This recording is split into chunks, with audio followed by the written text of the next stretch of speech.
Good morning, सुप्रभात। Chaudhary Motaram Mil memorial college of education 5 NRD Nirman YouTube channel पे आप सभी का स्वागत है। आज अपनी कक्षा बीएड सेकेंड ईयर का जो अपना सब्जेक्ट है अधिगम के लिए आकलन, इस पे अपने चर्चा करेंगे। तो जो अपना सब्जेक्ट था अधिगम के लिए आकलन, इसकी जो अपनी यूनिट थी सेकंड वो चल रही है, अब आखिरी पड़ाव पे आ चुकी है। इस यूनिट के अंदर अपने चर्चा की थी परीक्षण पे चर्चा हुई थी। परीक्षण कितने प्रकार के हैं, प्रकृति के आधार पर क्या है, और जो प्रशासन के आधार पर क्या है, प्रयुक्त सामग्री के आधार पर कितने प्रकार के, और परीक्षणों के रचना के आधार पर कितने प्रकार के हैं। फिर मूल्यांकन के प्रकार के आधार पर परीक्षण का जो निर्माण था और परीक्षण निर्माण के जो सोपान थे, इन पे भी अपनी चर्चा हो चुकी है। आज अपनी जो चर्चा कर रहे हैं वो इस यूनिट का लास्ट टॉपिक है। फिर इस यूनिट के अंदर अपनी बात हुई थी उत्तम परीक्षण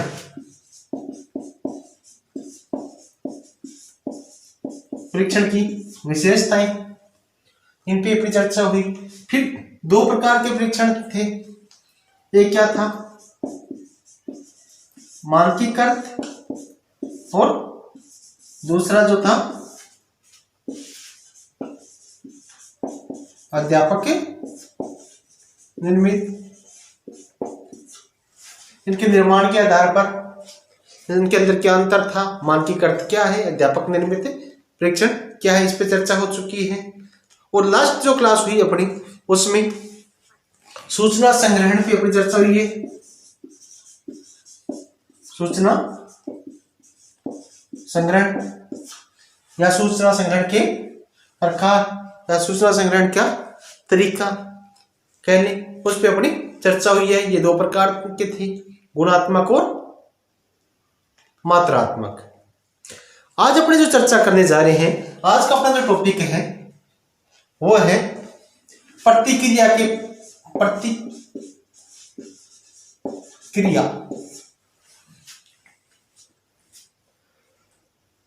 प्रतिक्रिया क्या होती है, प्रतिक्रिया, इस पे आज अपने चर्चा करेंगे। तो अपने सिलेबस में है प्रतिक्रिया के प्रकार, ठीक है। तो पहले अपने चर्चा करेंगे प्रतिक्रिया क्या है। प्रतिक्रिया क्या है?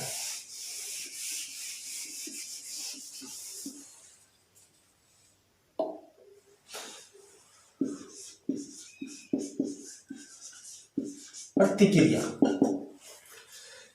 कोई क्रिया होती है या कोई भी काम किया जाता है तो उसके कुछ ना कुछ परिणाम निकल के आते हैं, समाज पे उसके प्रभाव पड़ते हैं, तो वो क्या है, प्रतिक्रिया है। जिस प्रकार अध्यापक क्या है और छात्र, शिक्षण के दो मुख्य चर होते हैं। त्रिआयामी शिक्षण पद्धति है जिसके अंदर अध्यापक और छात्र हैं, इनके बीच क्या चलती है,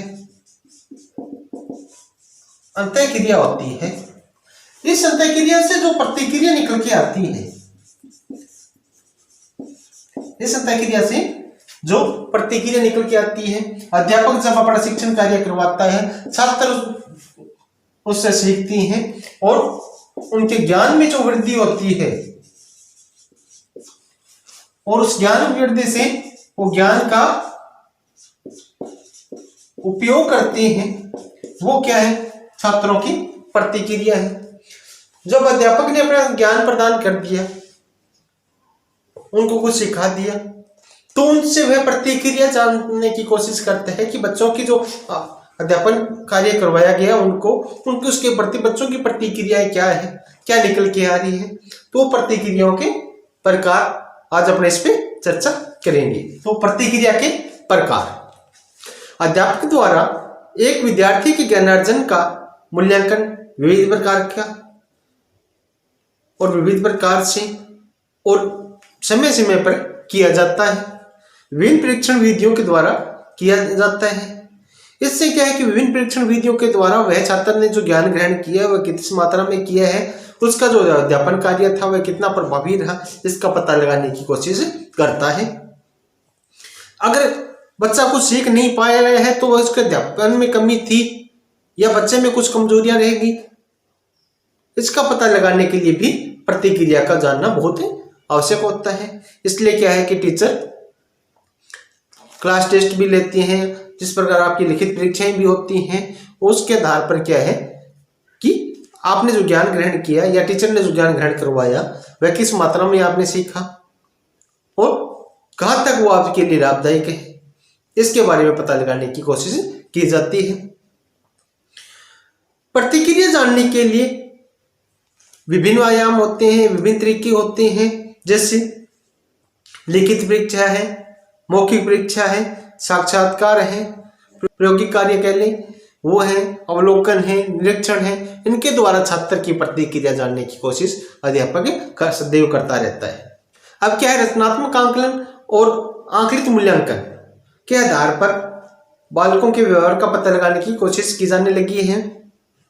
प्राथमिक शिक्षा में गुणात्मक सुधार लाने के लिए क्या है कि प्राथमिक विद्यालयों में शिक्षकों के द्वारा सतत एवं व्यापक मूल्यांकन यानी मूल्यांकन उनका चलता रहता है और किस किस क्षेत्र में उन्होंने क्या क्या सीखा, ये भी ऑल ओवर उनकी प्रगति क्या रही और इसके बारे में लगातार मूल्यांकन होता रहता है। प्राथमिक शिक्षा में आंतरिक मूल्यांकन व्यवस्था को कायम रखा गया है, किंतु उच्च प्राथमिक विद्यालयों में बाह्य मूल्यांकन व्यवस्था को प्रभावी बनाया गया है। प्राथमिक स्तर पे कहें तो जैसे प्राथमिक लेवल पे क्या है कि जितने भी क्लासें होती हैं उनका आंतरिक मूल्यांकन होता है, और उच्च माध्यमिक कह लें या माध्यमिक लेवल पे कह लें तो उसमें क्या है, कुछ प्राथमिक स्तर से ही बोर्ड की परीक्षा शुरू हो जाती है, उसके साथ में आंतरिक परीक्षा होती है, नहीं तो 10वीं और 12वीं की बोर्ड की परीक्षा होती है, जिसमें क्या है कि आपका बाह्य आंकलन किया जाता है। न्यूनतम अधिगम स्तर की संकल्पना के लागू होने के बाद से बाह्य मूल्यांकन क्या है, अनुपयुक्त सा हो गया है, क्योंकि इससे क्या होता है कि बच्चे का जो न्यूनतम अधिगम स्तर है उसे प्रदान करना है। अनिवार्य शिक्षा लागू कर देगी, अनिवार्य शिक्षा लागू कर देने के बाद 8वीं बोर्ड का कोई महत्व ही नहीं रह गया। बच्चे को पास तो जरूरी करना है, पास करना है तो उसका क्या महत्व है। फिर भी इसे न्यूनाधिक रूप से लागू किया गया है। आंतरिक मूल्यांकन से आज से विद्यालय की प्राथमिक अध्यापकों द्वारा जो प्राथमिक कक्षा है उसमें जो है वह व्यापक मूल्यांकन लगातार करते रहते हैं। वह अपने आधार पर क्या उनका मार्किंग करता है, यह क्या है, आंतरिक मूल्यांकन कहलाता है। अध्यापक द्वारा जो सतत मूल्यांकन किया जाता है उसमें दैनिक मूल्यांकन है, साप्ताहिक मूल्यांकन है, वार्षिक है, अर्धवार्षिक है या षटमासिक कह लें वह मूल्यांकन है, और वार्षिक परीक्षा जो होती है उसके आधार पर विकास का आधार जो तय किया जाता है और अधिगम दर को सही ज्ञान हो सके इसके लिए उसका मूल्यांकन किया जाता है। मगर इसके साथ साथ क्या कि बाह्य मूल्यांकन का संबंध छात्रों की बाह्य परीक्षा से होता है। इसके साथ साथ क्या होता है कि छात्रों की जो बाह्य परीक्षा मूल्यांकन जो हो रहा है वह बाह्य परीक्षा से 10वीं 12वीं की परीक्षा है, उसमें क्या है कि आपकी कॉपियां बाहर जाती है, बाहर से उसका मूल्यांकन होके आता है। जबकि बाह्य मूल्यांकन में क्या होता है कि छात्रों की जो परीक्षा से संबंध क्या होता है कि जो परीक्षा होती है वो उसका जो परीक्षक जो होता है या कॉपी जांचने वाला जो होता है वह बाहर का टीचर होता है, उसके पास कॉपी जाती है, वह उसको जांच करता है या बच्चे की परीक्षा वह लेता है, जिसके आधार पर क्या है कि वह उसका अंकन करता है। तो आंतरिक और बाह्य मूल्यांकन के आधार पर जो प्रतिक्रिया के जो प्रकार हैं वो क्या है, निम्नलिखित हैं। प्रतिक्रिया के प्रकार, नंबर 1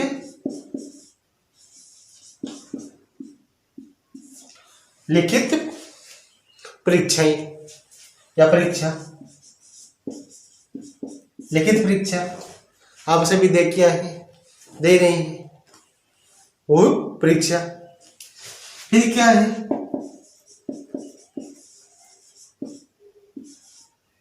मौखिक परीक्षा। लिखित परीक्षा, मौखिक परीक्षा,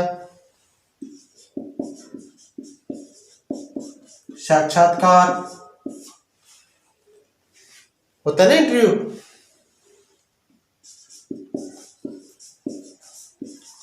निरीक्षण या अवलोकन।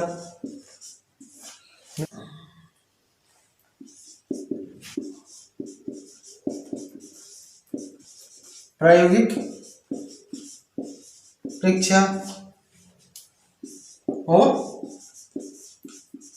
व्यक्ति इतिहास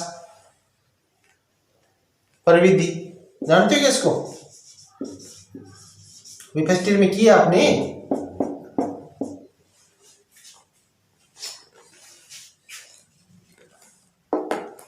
तो ये होते हैं प्रतिक्रिया के प्रकार। लिखित परीक्षा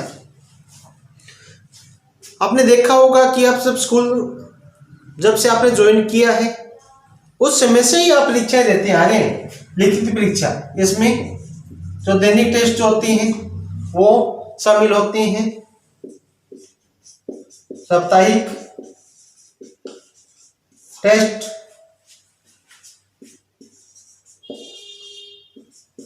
अर्धवार्षिक परीक्षा और वार्षिक परीक्षा। इसके साथ साथ एक और बीच में डाल दिया गया है, जैसे आपकी प्रथम परख जो ली जाती है, द्वितीय परख और तृतीय परख ये भी ली जाने लगी है।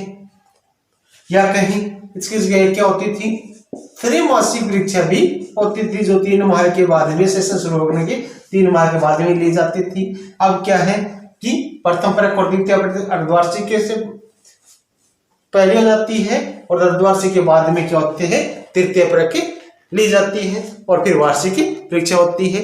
इसके आधार पर बच्चे की क्या है जो प्रमोट करना है या उसे प्रोन्नत करना है, अगली कक्षा में भेजना है, लायक बना है कि नहीं बना है, इसके बारे में पता लगाने की कोशिश की जाती है। बच्चे ने जो विषय संबंधी जो ज्ञान ग्रहण किया वह कितना किया, किस मात्रा में किया, इसके बारे में पता लगाने की कोशिश की जाती है। इसके अंदर क्या है कि ये परीक्षाएं लिखित भी होती हैं और वस्तुनिष्ठ भी होती हैं। इसमें क्या है, ऑब्जेक्टिव टाइप भी होती हैं और सब्जेक्टिव भी होती हैं। ये दोनों प्रकार की होती हैं। इसमें निबंधात्मक क्वेश्चन भी आते हैं और छोटे क्वेश्चन भी आते हैं। इन परीक्षाओं के अंतर्गत कार्य सौंपना, प्रतिवेदन अंकित करना एवं कागज पेंसिल की परीक्षाएं आदि सभी परीक्षाएं शामिल होती हैं। ये परीक्षाएं ज्ञान उपलब्धि के मूल्यांकन के लिए विशेष उपयोगी होती हैं। इसमें क्या होता है कि बालकों में प्रत्यास्मरण, विषय सामग्री के संगठन, विश्लेषण एवं संश्लेषण की योग्यता का पता चलता है। ये परीक्षाएं प्रमाणीकृत भी हो सकती है और अध्यापक निर्मित भी हो सकती है। दोनों प्रकार की भी हो सकती है, यानी कुछ टेस्ट प्रमाणीकृत भी हो सकती है, एक बार प्रमाणीकृत भी लिया जाता है, एक बार अध्यापक निर्मित भी लिया जाता है। जिस प्रकार अर्धवार्षिक परीक्षा क्या है, प्रमाणीकृत या मानकीकृत है और ये क्या है, अध्यापक निर्मित है। तो दोनों रूप भी चलते रहते हैं। इसमें सबसे बड़ा लाभ यह होता है कि शिक्षक कक्षागत परिस्थितियों का ध्यान में रखते हुए वांछित व्यवहारों का मापन कर सकता है। इसके अंदर टीचर जो अपने आप से जो टेस्ट बनाता है उसमें जो कक्षागत विशेषताएं होती है उसके आधार पर वो पेपर का निर्माण करता है। मूल्यांकन के लिए परीक्षाओं के 2 रूप अधिक प्रचलित हैं, प्रथम निबंधात्मक तथा दूसरा वस्तुनिष्ठ या नवीन प्रकार की परीक्षा।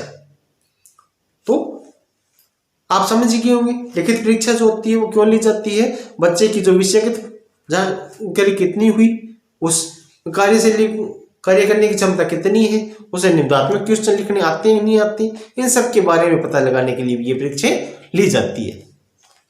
फिर बात करें अपने मौखिक परीक्षा। आपने देखा होगा स्कूलों के बाद में जब प्रथम परख या द्वितीय परख होती है उसके बाद में मौखिक परीक्षा भी ली जाती है, अर्धवार्षिक के बाद भी मौखिक परीक्षा ली जाती है। इस प्रकार की परीक्षा में मौखिक प्रश्न या वाद विवाद, विचार विमर्श के द्वारा हम छात्रों में सूचनात्मक ज्ञान का जो पता लगाने की कोशिश करते हैं कि छात्रों को सूचनात्मक ज्ञान कितना हुआ है। इन परीक्षाओं जो मौखिक परीक्षा है इसका प्रयोग क्या है, लिखित परीक्षाओं के पूरक के रूप में किया जाता है। छात्रों में व्यक्तिगत गुणों की जानकारी के लिए मौखिक परीक्षा विशेष उपयोगी होती है। तो छात्रों को बोलने की क्षमता विकसित होती है, छात्र अपनी बात भी रख सकता है, विचार विमर्श भी कर सकता है, अपने क्वेश्चन का उत्तर भी देना सीख जाता है और इसमें व्यक्तिगत योग्यता का कौन कौन सी व्यक्तिगत योग्यता विकसित हुई है उसके बारे में भी पता चल जाता है। फिर है इंटरव्यू या साक्षात्कार। इसमें क्या होता है कि मौखिक प्रश्न पूछे जाते हैं, जिस प्रकार मौखिक परीक्षा में पूछे जाते हैं। इसमें विचार विमर्श भी होता है, सामान्य ज्ञान संबंधी क्वेश्चन भी हो सकता है, विषय संबंधी ज्ञान भी पूछा जाता है। प्रतियोगी परीक्षा में आपने देखा होगा कि साक्षात्कार में प्रश्न पूछे जाते हैं। इन पूछे गए प्रश्नों के माध्यम से साक्षात्कार लेने वाला व्यक्ति, साक्षात्कारकर्ता यानी इंटरव्यू लेने वाला या साक्षात्कार लेने वाला कहलाता है, के द्वारा बालक के अंदर जो है व्यक्तिगत गुण जो कौन कौन से विकसित हुए इसका पता लगाने की कोशिश की जाती है और उनका मूल्यांकन किया जाता है। फिर आता है निरीक्षण और अवलोकन। निरीक्षण और अवलोकन के अंतर्गत क्या है कि जो विषय संबंधी जो ज्ञान है बालक के अंदर उसका पता लगाने की कोशिश की जाती है। जैसे विज्ञान के अंदर कह लें, भूगोल में, कृषि आदि में निरीक्षण या अवलोकन किया जाता है। जैसे कोई प्रैक्टिकल करना दिया या प्रायोगिक कार्य करना दिया तो उसके लिए ऑब्जर्वेशन भी उसका जरूरी होता है। ज्योग्राफिकल कार्य दिया गया है, ज्योग्राफी का प्रैक्टिकल आपको दे दिया कि आपको उसको करना है, तो आपका टीचर क्या होता है जो आपका निरीक्षण करता है। इसी प्रकार एग्रीकल्चर में भी आपने जो कृषि कार्य का समय दिया गया है तो आपके कार्य की कोई देख रेख करने वाला होता है कि आप क्या कैसे कार्य कर रहे हो, उसके आधार पर आपका मूल्यांकन और आंकलन किया जाता है। इसमें निरीक्षण या अवलोकन द्वारा यह ज्ञात हो जाता है कि छात्र कार्य जो कर रहा है वह सही कर रहा है या नहीं कर रहा है। जहां उसकी गलती नजर में आती है उसको बताया जाता है कि हाँ आप यहाँ पे गलत है, ताकि क्या है कि उससे तुरंत उसमें वह सुधार कर सके और उसे फीडबैक भी उसके बारे में तुरंत ही मिल सके, ताकि क्या है कि उसी गलती को उसके पता चल जाए कि हाँ जी वहीं पे गलती हुई है, ताकि उससे भी अपनी गलती का एहसास हो जाता है, वह भी उसमें सुधार कर लेता है। फिर आप प्रैक्टिकल कार्य, लगभग प्रैक्टिकल देख के आए हैं आप लोग, जिसके अंदर क्या है कि प्रयोग किया जाता है। ये साइंस में भी चलता है, भूगोल में भी होता है और एग्रीकल्चर में भी प्रायोगिक कार्य कह लें। उन्हीं प्रायोगिक कार्यों का क्या है जो निरीक्षण या अवलोकन किया जाता है। ऐसी परीक्षा में क्या होता है कि बालकों के अंदर जो प्रायोगिक शक्ति जो होती है एवं जो कौशल जो उनमें विकसित हुआ है उसका अनुमान लगाने के लिए या उसका आंकलन करने के लिए प्रायोगिक कार्यों से दिया जाता है। फिर कहीं केस स्टडी, किसी के बारे में अगर प्रतिक्रिया अपने को जाननी है, जैसे कोई भी बालक है उसके अंदर वो कैसी प्रतिक्रिया कर रहा है पढ़ने के बाद में, उसमें सामाजिक गुण विकसित हुए कि नहीं हुए, इन सब का पता लगाने के लिए उसका व्यक्ति इतिहास विधि जो प्रविधि है उसको काम में ली जाती है। इसके अंदर व्यक्ति के स्वयं ही अपने विषय में लिखता है या स्वयं उसके बारे में पूछी जाती है। जैसे उसको दे दिया गया कि आप अपने बारे में लिखिए, तो इसमें क्या व्यक्ति अपना इतिहास लिख रहा है, जिससे उसके विषय में जानने से मूल्यांकन पर्याप्त मात्रा में और अच्छी तरह किया जा सकता है। तो ये थे प्रतिक्रिया के प्रकार, लिखित परीक्षा जो आप लोग देते आए हैं आज तक, जिसके अंदर बालक को अपना विषयगत ज्ञान जो हुआ है और जो लिखने की उसकी क्षमता है वह जो अपनी प्रतिक्रिया है वह प्रकट कर सकता है। मौखिक परीक्षा के द्वारा भी उसे जो जानकारी हुई है, जो ज्ञान में उसकी वृद्धि हुई है, जो उसने अधिगम स्तर का उसका जो विकास हुआ है उसके बारे में जानकारी लेने के लिए उसकी प्रतिक्रिया ली जाती है। साक्षात्कार मौखिक परीक्षा की तरह ही होता है। इसके अंदर जो बालक के अंदर जो व्यक्तिगत गुणों का विकास हुआ है उसके बारे में पता लगाया जाता है। निरीक्षण और प्रायोगिक कार्य एक दूसरे पर डिपेंड मान के चल सकते हैं। निरीक्षण कार्य क्या या अवलोकन जो होता है वो बालक को जो प्रायोगिक कार्य दिया जाता है उसका वह निरीक्षण किया जाता है। और व्यक्ति इतिहास प्रविधि के द्वारा भी बालक अपनी प्रतिक्रिया जाहिर करता है। उसे कहा जाता है कि आप अपने बारे में बताइए या अपने बारे में लिखिए या आपने जो सीखे उसके बारे में बताइए, तो वह क्या होता है इसके अंदर अपनी प्रतिक्रिया जाहिर करता है। तो ये थी प्रतिक्रिया के प्रकार। अपनी जो 2 यूनिट जो थी वो आज कंप्लीट हो चुकी है। अब नेक्स्ट क्लास जो होगी अपनी तो उसके अंदर 30 यूनिट शुरू करेंगे। अब तक 2 यूनिट कंप्लीट हो चुकी है और जो राज्य सरकार की जो गाइडलाइन है उसके अनुसार 15 जनवरी के बाद में कॉलेज खुलने की संभावना बनती दिख रही है, क्योंकि जो वैक्सीन है वो विकसित होती जा रही है। जाने के बाद में इनके आप लोगों के भी स्कूल कॉलेज खुल जाएंगे। इसलिए जब भी कॉलेज खुलेंगे मैं इन 2 यूनिट का जो है test, unit first and second, इन दोनों यूनिटों का टेस्ट जब भी आपकी क्लास लगेगी मैं टेस्ट लूंगा। वीडियो अपलोड हो चुकी है दोनों यूनिटों की, नोट्स अपलोड हो चुके हैं, जो रह गए हैं वो नोट्स में अपलोड करवा दूंगा। तो आप लोगों के लिए जब इतनी मेहनत की जा रही है तो आप लोगों का भी रिस्पॉन्सिबिलिटी बनती है कि आप लोग तैयारी करें अच्छी तरह से। कोई टेस्ट ले न ले, मैं अपनी 2 यूनिटों का टेस्ट जरूर दूंगा। धन्यवाद।